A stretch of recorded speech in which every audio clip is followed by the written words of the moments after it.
Today we're going to talk about the most popular restaurants at Walt Disney World. Why is this important to know? Because there are so many options and you want to make sure that you are choosing the right ones. And if one of your must-do restaurants finds itself on this top 10 list, you're going to want to know how to secure that reservation so that you don't miss out. So we chose the top 10 most popular restaurants across Walt Disney World, and this is not specific to only in the parks, only in the resorts, but this covers the entire Walt Disney World bubble. How did we choose the top 10? This is based on a few different factors. Popularity, which really is an indication based on how quickly these reservations can be snagged up, how full these restaurants get, and how many times we see people going back more and more to these popular locations. So let's break it down. We're gonna start with number 10. Number 10 on this list is Yak and Yeti at Animal Kingdom Park.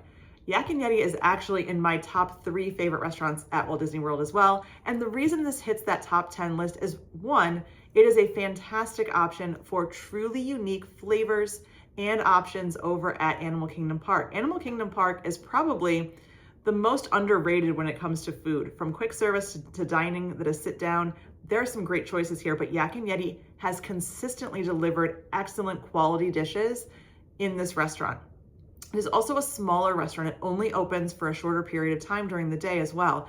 The earliest you can get in there is around 10:45 in the morning to be able to get ahead of that lunchtime, and it is open until the park closes. And most days, Animal Kingdom Park closes around 6 o'clock. So keep in mind, part of why this can be very difficult to reserve is because it has limited hours that it is open and operating. But what I will say is this is well worth the wait. This is worth getting that 60-day mark reservation as soon as you can. This is going to be Asian inspired foods.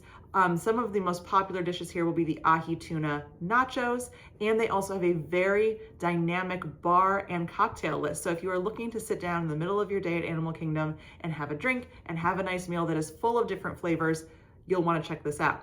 If you'd like to see my full review on this restaurant, you can follow here and find it right at this link. All right. Coming in at number 9, we have Sci-Fi Dine-In Theater.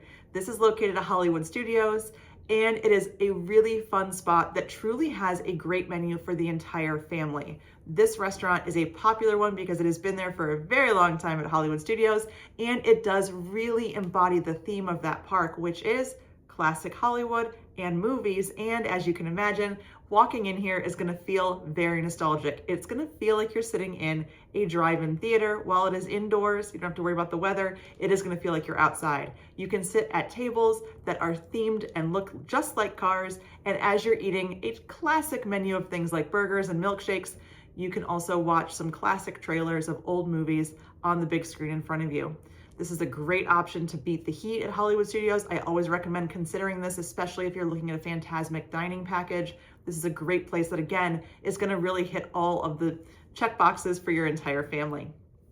All right, number 8, another Hollywood Studios restaurant makes the list, and that is Hollywood Brown Derby.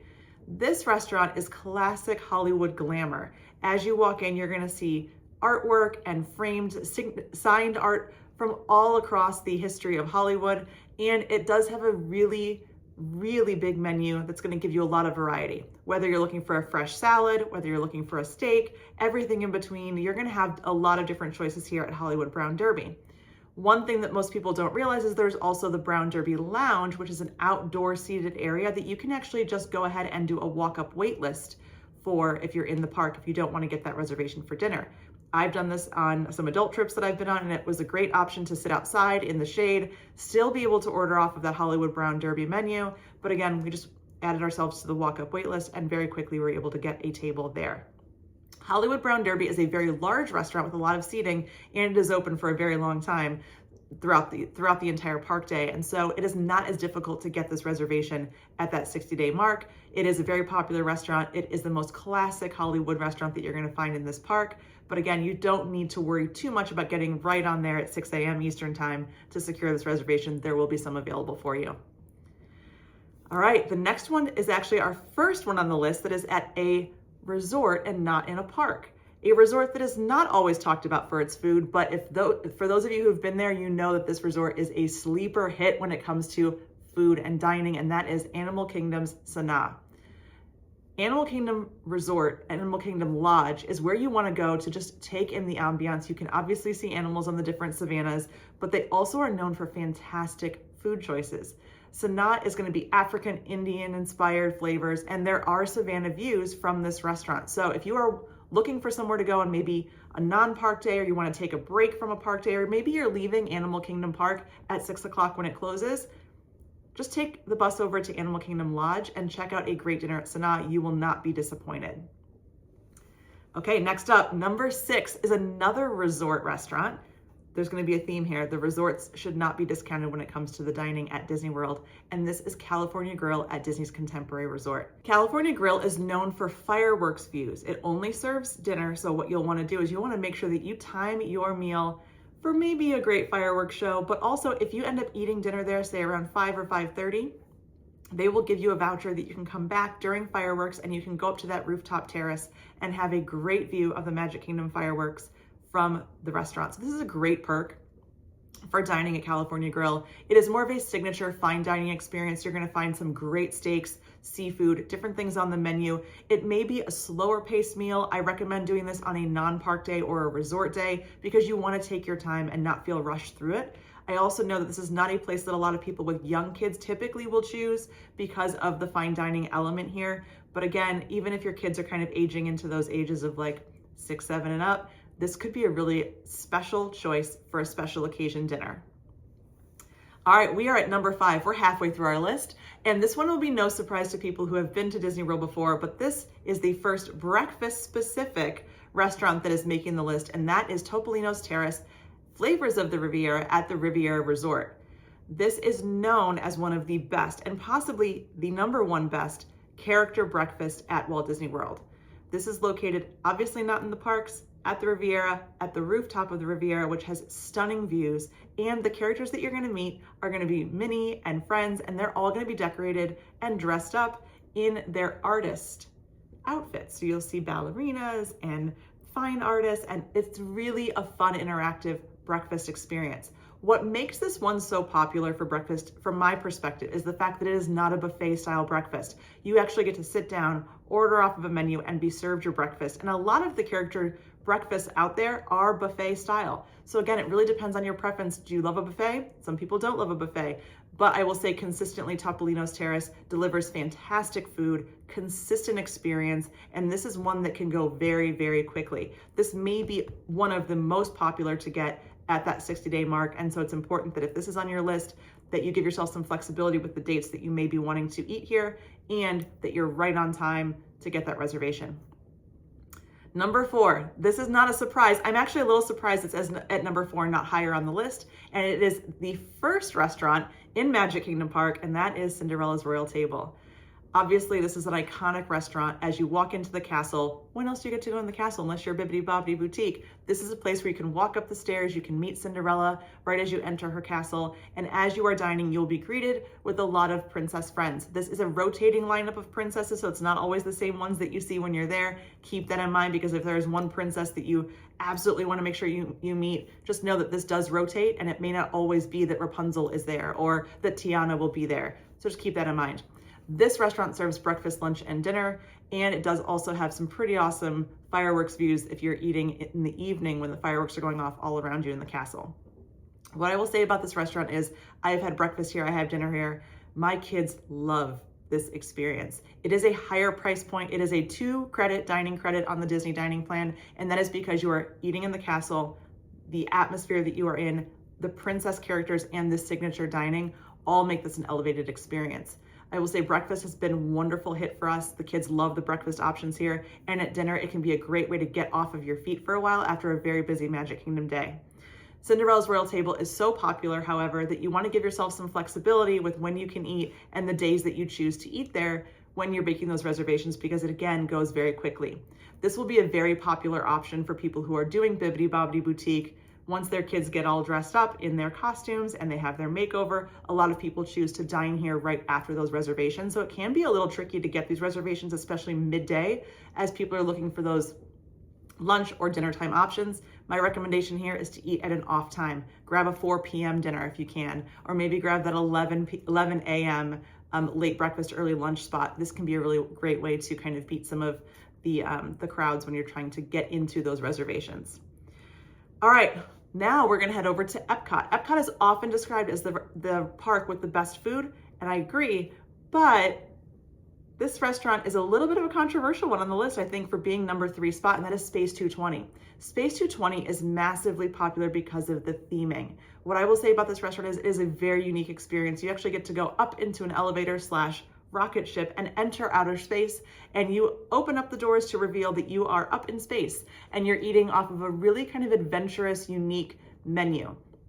This can make it a little tricky for any picky eaters you may have, and it is a very small restaurant because as you're sitting up there, you're able to experience kind of like a rotation of just the galaxies and outer space around you. It is really fun for anyone who's a space fan. There is also a lounge bar area that you can go up to. If there's seating available, you can go and eat in there, small plates, drinks, things like that. But Space 220, I will say, is not gonna be your best food option at Epcot in terms of the taste, the quality, the variety of the food, but it is going to be a fantastic experience overall. That's why this one is really hard to get. It is smaller, it is the ambiance, it is the experience of going into space. It is a popular restaurant, Space 220, there it is. All right, we're down to our final 2. In the number 2 spot, and this is a surprising choice, this is Be Our Guest restaurant at Magic Kingdom Park. This is inside of Beast's Castle. It is located in the back of Fantasyland, and this restaurant has gone through a lot of change since its original inception when it was more of a food court, quick service dining option. It is now a price fixed menu. You can get here for lunch or dinner. It is very easy to get these reservations lately, I think, because a lot of people are thinking, if I'm going into a castle, I want to meet characters, and this is not a character dining experience. You will be able to see the Beast. You'll be able to see him kind of walk through the rooms that you're in while you're eating, but this is not going to be a place where you can stop, pose for pictures, and interact with the Beast the way that you can with princesses over at Cinderella's Royal Table. For that reason, a lot of people are choosing Cinderella's Royal Table lately for characters over Be Our Guest. But what I will say about Be Our Guest restaurant, the food is delicious. It is a signature dining. It's going to be a higher price point. It is 2 credits on the dining plan as well. But the atmosphere is absolutely stunning. If you've ever been there, you know that walking into kind of this ballroom room takes you straight into the movie from the 90s, and it is so gorgeous. I ate here with my daughter a little while ago. I have another reservation for this coming up in a future trip, and I will say the food quality is fantastic, and just being in the Beauty and the Beast world, whether you're sitting in the ballroom or you're sitting in one of the other rooms there, is really magical. Number 1. I'm wondering if anyone can guess in the comments what number 1 would be on this list. It's one that we haven't talked about yet. It is not in a park, it is in a resort, and it is Ohana. I'm going to talk about Ohana because there are 2 very different dining experiences you can have at Ohana. Ohana is located at the Polynesian Resort, right on the monorail, right across from Magic Kingdom, and is a popular spot for breakfast, specifically for those who are fans of Stitch and Lilo and Stitch. You can meet Mickey, you can meet Lilo, you can meet Stitch at this breakfast, and it is very, very popular. This is probably the restaurant that I get the most requests for. As someone who works as a travel agent, this is the one that I always have people asking me about, and it is a really fun time if you are a huge fan of those movies and that franchise. Now, if you're not going for breakfast, keep in mind the character meals are only breakfast there.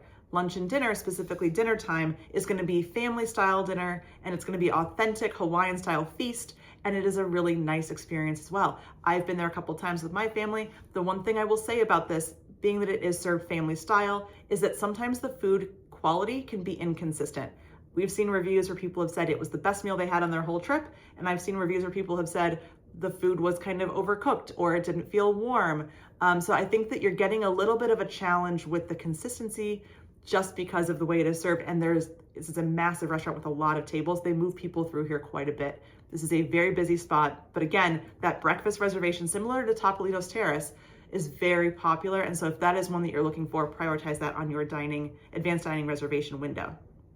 Okay, that's the list, top 10. I am personally surprised by a few of the positions on this, but I also understand why. A lot of this is a combination of food, atmosphere, and characters. If you have a favorite Walt Disney World restaurant, let me know what it is in the comments, and I will love to share my top 10 list, which is a little bit different than this one, but it does include some of these big fan favorites. Thanks so much for watching. Make sure to like and subscribe for more and check out my other videos about dining over at Disney.